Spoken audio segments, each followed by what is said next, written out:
Today we are reading Snow White in New York by Fiona French. Once upon a time, in New York, there was a poor little rich girl called Snow White. Her mother was dead, and for a while she lived happily with her father.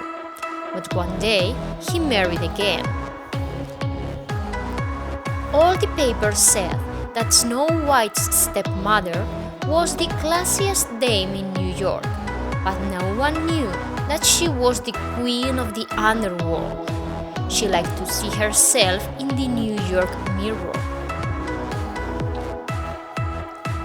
But one day, she read something that made her very jealous.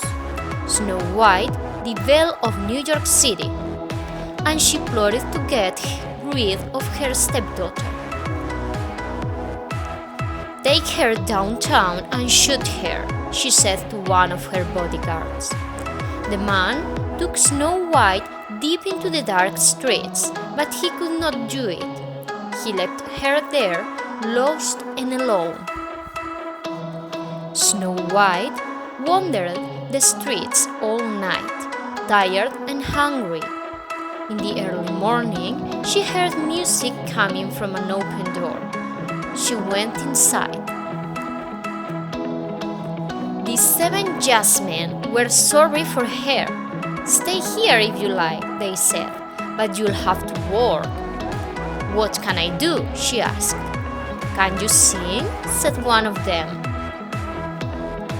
The very first night Snow White sang, there was a newspaper reporter in the club.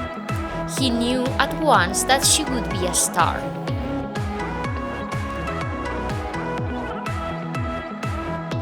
Next day, Snow White was on the front page of the New York Mirror.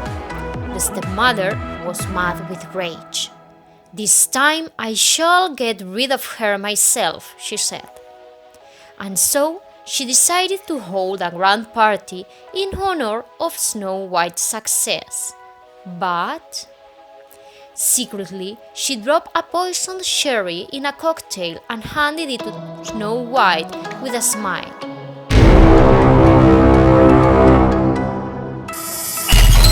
All New York was shocked by the death of beautiful Snow White.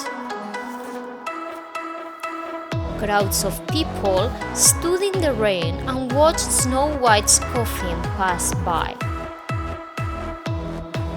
The 7 jazzmen, their hearts broken, carried the coffin unsteadily up the church steps.